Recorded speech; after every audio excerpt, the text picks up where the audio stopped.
Hey guys, Lou here, and welcome back to Acorn Hill. We have been churning and turning a lot of good baked goods and cooked goods from the kitchen and from the oven recently because of the holidays. And so now that Christmas is over and before New Year's, I thought I'd give ourselves a break.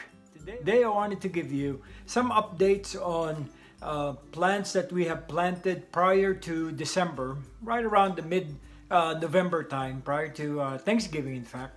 And show you how they are, what I did to plant the bulbs that I wanted to force and hopefully grow, give us some foliage and blooms during this time, during Christmas time and into the new year. So what I wanted to show you is the paperwhites. These are relatives to daffodils and good plants that come from bulbs that produce intense and sweet fragrance that's really good to fill the house with, whatever room you have when you plant them and when you force them. So I wanted to show you the latest on how I grow, how I force, and the aftercare involved to this relative of the daffodil, paperwhites, here on Acorn Hill. Paperwhite Narcissus, as I said, is a close relative to the daffodils. These pots I got the day after Thanksgiving from my local grocery store, sale for $1 per pot. Each pot contained 7 different individual bulbs that I thought would be good to force throughout the winter months. Now what I've done in this clip is take out our vintage lead glass vase, lined it with a foam liner, and I'm about to fill this with pea gravel. Filling it with pea gravel will become the bed onto which the bulbs will be sitting on. And so when I take out the already forced bulbs from the pot, I'll add in a little bit more peat and sit it right on top of the pea gravel and allow it to grow. Paperwhite Narcissus is the strongest scented narcissus. It's traditionally used as a cut flower or forced for use on table displays in winter, where its incredible fragrance fills the homes for weeks. Each stem bears up to 10 pure white flowers. Alright, after working and prying on the bulbs and making sure they're separated, being very careful that the root systems don't get damaged, it's now time to plant them in the vase. And like I mentioned earlier, I planted them on top of the layer of gravel. Adding water to reach the top of the gravel layer only will be key here, since we don't submerge the bulbs and have them rot. Paperwhite bulbs will happily grow and flower without soil, and that's a great thing about them because they are cheap to have this time of the year, and they may be planted also into the garden for the following year after they have flowered. Alright, now I know I mentioned earlier that they are good to be planted on top of the layer of pea gravel, but they are bulbous in shape, and within the gaps of the bulbs, there are air spaces that needed to be backfilled with something to keep them from toppling over. And that's what I'm doing here in this clip. I'm still using my favorite pea gravel that you get from Home Depot, and getting them in bulk is cheaper this way. Part of what I'm doing is I'm filling in all the different gaps between the bulbs, keeping them stable and keeping them upright. Alrighty, one vintage glass down, another vintage one on the way. We are planning on putting this on our mantle so that we could have a live plant display during Christmas time on our colonial style mantelpiece.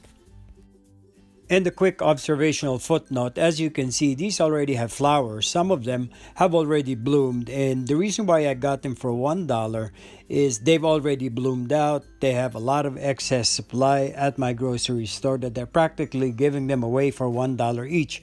But no matter, once they have bloomed, with the amount of water and some floral life that I will put into the water, they could still again push another set of blooms. And overall, we're looking at a total height of maybe 2 feet once all is said and done. And that's really still not bad for $1 per pot containing 7 to 8 individual bulbs. And now in this clip, much similar to what I did the first time, I got a flower vase. You could use any shallow vase or any container that you like. And just as an extra insurance to keep it from getting marred and scratched, I placed that round foam liner right on the bottom next to the glass on the bottom of the vase, filled it with pea gravel, and I started putting in the bulb arrangement so that in the end, hopefully, it will have its own natural woodland growth habit.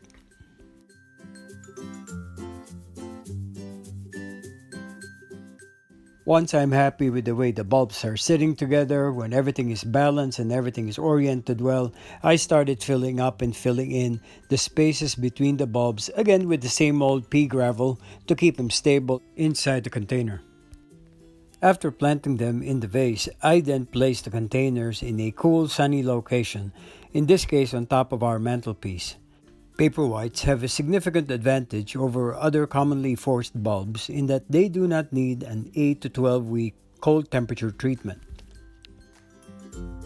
Forcing bulbs is one of the fastest and easiest gardening project for any beginner gardener. Force means to coax a plant to bloom out of season. Now here's a practical and smart tip for growing paperwhites indoors. To prevent your paperwhites from getting tall and floppy, give them a good stiff drink. Paperwhite bulbs grown in water with a 5% concentration of alcohol, yes, alcohol, bloom beautifully on stems 1/3 shorter than paperwhites grown in unspiked water. And FYI, most clear liquors are about 40% alcohol. Now pardon me for going a little nerdy over here, but in my case, for the amount of bulbs that I planted, I prepared 7 parts water to 1 part liquor. And once they are planted in clear vases, as in our case, the care and maintenance is fairly simple. Once I see that the water level is running low, it's all a matter of just refilling up to the root layer of the bulbs without submerging the bulbs completely, and that will continue to feed the bulbs to grow and produce more blooms. Alright, here's a few more care and maintenance tips for growing paperwhites. Set your container or vase in a cool, dry place, somewhere between 50 to 60 degrees Fahrenheit away from direct sunlight. Check the bulbs frequently and water thoroughly when the potting mix, or in my case the peat, is dry about 1 inch below the surface, or if the water level is more than 1 inch below the stones or glass in the vase. Keeping in mind and being extra careful that the bulbs don't sit in a pot of water, as this will cause root rot. Some schools of thought on growing paperwhites suggest that after they finish blooming, it is recommended that they throw the bulbs out or toss them in the compost pile, as they won't bloom again indoors.